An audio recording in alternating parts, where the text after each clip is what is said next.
You ever sit next to someone you loved for years while realizing you don't know them at all anymore? Because that's exactly what happened to me. And weirdly enough, it happened in Hawaii. Not during some screaming fight. Not after catching her in bed. Not even after confession. No, it happened in complete silence. And honestly, that silence became the sweetest revenge I've ever experienced. So for some quick backstory, my wife and I have been together for almost 8 years. Married for 5. We weren't perfect, but I thought we were solid. We had routines, traditions, future plans. At least, I thought we did. Then right before COVID hit, I found out she was having an affair with a coworker. I still remember the exact feeling. It felt like somebody dumped ice water directly into my chest. My hands literally went numb holding her phone. My ears started ringing. I couldn't even process the messages at first because my brain kept trying to reject what I was reading. The flirty texts, the late night meetups, the jokes about me. That part hurt the most, not the cheating, the disrespect. Reading another man laugh about your marriage while your wife joins in does something to you. It changes the way you look at people forever. When I confronted her, she broke down immediately, crying, shaking, saying it was a mistake. Saying she was confused, saying it just happened. You know the script. And then COVID lockdown started. Suddenly, we were trapped together inside the same house 24/7. Now, if you've never been quarantined with someone who betrayed you, let me explain something. Every little thing becomes unbearable. The sound of them chewing, the fake cheerful voice, the random, I love you texts. Even hearing them laugh at TikToks in the other room makes your blood boil. But somehow, against my better judgment, we try to reconcile. Therapy, long talks, rules about transparency, promises. She swore she cut him off completely. And for a while, I wanted to believe her. Because the truth is, when your entire life is built around someone, your brain will do anything to avoid accepting it's over. Months passed. Things slowly started feeling normal again, or at least fake normal. Like putting fresh paint over a crack wall. Then came the Hawaii trip. It was supposed to be a reset vacation. One last chance to reconnect away from stress, work, and everything else. And honestly, at first, it worked. The beaches were beautiful. The weather was perfect. We laughed again. For a few days, I actually caught myself thinking maybe we'd survive this. Maybe people really could change. Maybe I was paranoid. Then came the flight home. To get back, we needed to upload vaccine documents onto the airline app. Her phone was dead, so she handed it to me while she showered. No hesitation. That's what almost fooled me. Because guilty people usually hide their phones, right? But confidence can be the best disguise. I opened her messages to grab the confirmation screenshot, and there it was. His name, right near the top. My stomach dropped instantly. I remember staring at the screen while hearing the shower running in the background. My heartbeat got so loud, I could barely think. I clicked the thread. Hundreds of messages. Recent ones. While we were in Hawaii together. While she was holding my hand at dinner. While we watched sunsets. While she looked me in the eyes and told me she loved me. She was texting him the entire trip. And not casually either. No, these were intimate messages. Sneaky messages. Sexual messages. Messages making fun of me for finally trusting her again. I felt something inside me shut off permanently. Not explode. Not break. Just switch off. Like a light. That was the exact moment I knew my marriage was dead. And weirdly enough, once I accepted that, I became calm. Terrifyingly calm. I didn't confront her. I didn't scream. I didn't throw the phone. I didn't wake the entire hotel floor up. Instead, I had a different idea. A much quieter one. I deleted the entire text thread. Then I blocked his number. That's it. Simple. Clean. Silent. And then I put the phone back exactly where I found it. A few minutes later, she walked out of the bathroom, smiling like nothing happened. And I swear to God, watching the next 24 hours unfold was one of the strangest experiences of my life. At first, she didn't notice. We went to lunch, walked around shops, did tourist stuff. But every few minutes, I'd catch her checking her phone. Again, and again, and again. Her expression slowly changed each time. Confusion first, then concern, then panic. Tiny panic at first. The kind where someone keeps reopening an app hoping something changes. Then it escalated. Fast. By dinner, she was barely speaking. Her leg wouldn't stop bouncing under the table. She kept excusing herself to the bathroom with her phone clenched in her hand.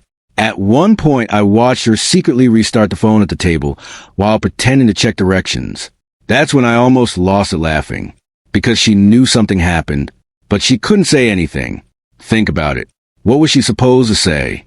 Hey, honey, did you happen to delete my affair partner's messages? She trapped herself. And for the first time in a very long time, I wasn't the one suffering. Her mind was destroying itself. Every second she got more paranoid. Did I know? Did I see something? Was this an accident? Was I testing her? Was divorce coming? The fear in her eyes became impossible to hide. And the best part? I stayed completely normal. I smiled, made jokes, suggested activities. Meanwhile, she looked like she was seconds away from throwing up. The silence between us on the flight home was brutal, not angry silence. Worse, fearful silence. She sat beside me shaking slightly for almost the entire flight, while pretending to watch movies she clearly wasn't paying attention to. And every now and then, I'd catch her staring at me, trying to read my face, trying to figure out how much I knew. And I just smiled back, like everything was perfectly fine. When we finally landed back home, the tension was unbearable. You could practically feel it in the air between us. The entire drive from the airport was dead silent, except for GPS directions and occasional fake call from her trying to break the tension. I kept my eyes on the road. Calm, relaxed, completely normal. And that terrified her, because deep down, she knew something had changed. People expect anger when they get caught. Screaming, begging, crying. But calmness? That's what scares people the most. The moment we got home, she immediately disappeared into the bathroom with her phone. I could hear cabinet doors opening and closing, the sound of frantic tapping, then silence, then more tapping. She was trying everything. Recover deleted messages. Check block contacts. Maybe even message him somewhere else. And I just sat on the couch watching TV like nothing happened. At one point, she walked into the living room, pretending to act casual. "You okay?" she asked. That question almost made me laugh, because cheaters always ask that after they think they've been discovered, not because they care, but because they're fishing for information. I looked at her and smiled. Yeah, why wouldn't I be? The color drained from her face for half a second, just enough for me to notice. Then she forced this awkward little smile and walked away. That night she barely slept. I know because I didn't either. Around 2 a.m., I felt her quietly get out of bed beside me. I kept my eyes closed. She walked into the hallway and started whispering on the phone. Not crying, not apologizing. Whispering, protecting herself, protecting him. That told me everything I needed to know. The marriage was over. The next morning, I started preparing my exit, not emotionally, legally, financially, strategically. See, once the emotions faded, something else kicked in, survival mode. I spent the next 3 days acting completely normal while secretly getting everything in order. I copied important documents, moved personal money into a separate account, spoke quietly with a lawyer, saved screenshots, recovered deleted backups. And what I found was even worse than I imagined. The affair never ended. Not once. All those therapy sessions, lies. All the tears, lies. The promises, lies. She had simply gotten better at hiding it. There were hidden messaging apps, secret photo folders, emails with fake names. At one point, I found messages sent while she was literally sitting next to me watching Netflix. That realization hit harder than the original cheating, because it meant our entire reconciliation was fake from the start. I wasn't rebuilding a marriage. I was participating in a performance. And she was a director. But the craziest part? I still never confronted her immediately. Most people would explode at that point. I didn't. I became colder, more focused. Every day, she looked more nervous around me, like she was waiting for a bomb to go off. And honestly, that psychological pressure became its own kind of revenge, because guilt destroys people from the inside, especially when they don't know how much you know. 3 days after we got home, she finally cracked. We were eating dinner quietly when she suddenly asked, "Did something happen in Hawaii?" There it was, the question she'd been dying to ask. I took a sip of my drink before answering. "What do you mean?" Now she looked trapped. You could literally see her brain trying to calculate the safest response. "I don't know," she said nervously. "You just seem different." I nodded slowly. Interesting. That was it. Just 2 words.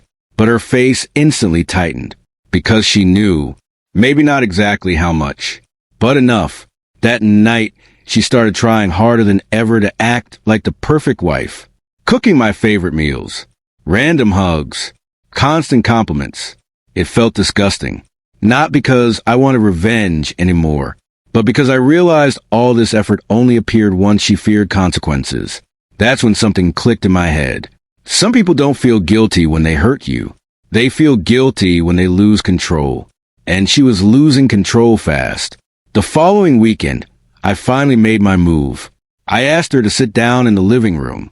The second I said those words, I saw pure fear flash across her face. She sat slowly across from me, clutching her hands together. I'll never forget how quiet the room felt. No TV, no music, just silence. Then I placed printed screenshots on the coffee table. One by one, her messages, photos, call logs, hidden accounts, every secret she thought she buried, exposed. Her face went completely white. And for the first time since I'd known her, she had nothing to say. No excuses, no rehearsed speech, nothing. She just stared at the papers like her entire body stopped functioning. Finally, she whispered, "How long have you known?" And honestly, that question gave me more satisfaction than any screaming match ever could, because in that moment, she realized the truth. I had seen everything, and she had spent days torturing herself sitting beside a man who already knew. I leaned back calmly and said, "Long enough." She immediately started crying. The usual flood came next. "I'm sorry. It didn't mean anything. I love you. I was scared." But it sounded different now. Empty. Like listening to somebody read lines from a script you've already heard too many times. Then came the part I'll never forget. She asked, "Why didn't you say something sooner?" I looked her directly in the eyes. "Because watching you panic was the first honest thing I'd seen from you in months." Silence. Absolute silence. And the look on her face after I said that, I can't even describe it properly. Shock, humiliation, fear, like she suddenly realized she no longer understood the man sitting across from her.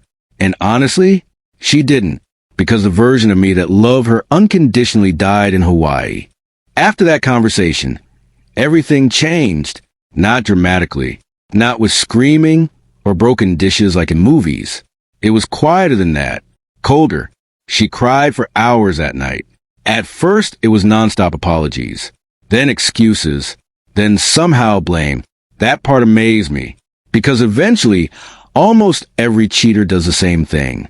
When they realize tears won't save them, they start trying to rewrite history. Suddenly, our marriage had problems. Suddenly, she had felt alone. Suddenly, her affair was somehow connected to my failures as a husband. And honestly, a few months earlier, maybe that would have worked on me. But not anymore. Because once someone betrays you repeatedly while looking you in the eyes every day, something inside you wakes up. You stop seeing them as the person you loved. You start seeing patterns, manipulation, self-preservation, control.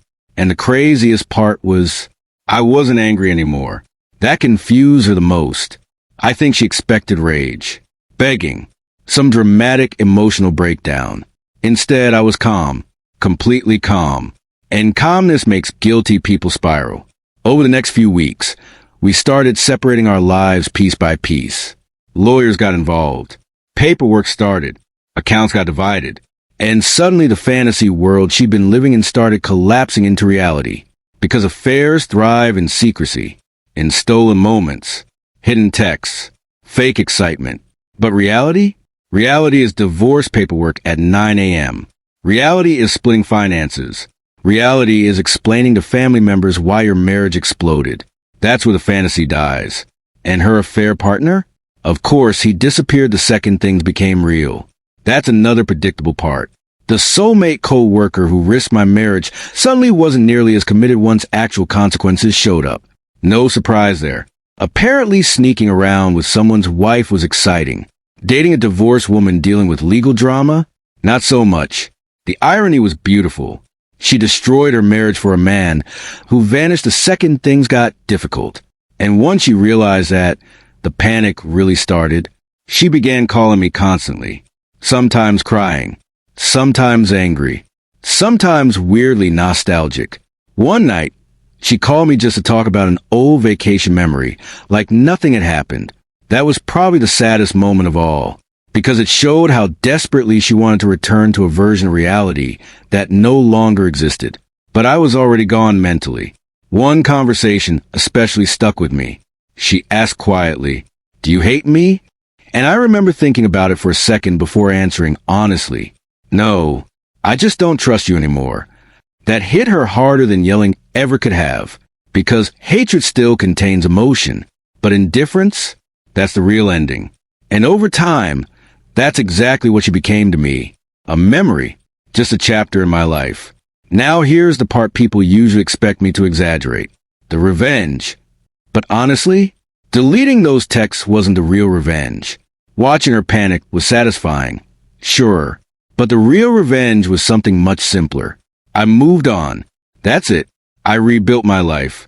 I started sleeping peacefully again. Started laughing naturally again. Started enjoying silence again. You don't realize how exhausting betrayal is until it's finally gone. Living with someone who constantly lies to your face slowly poisons your nervous system.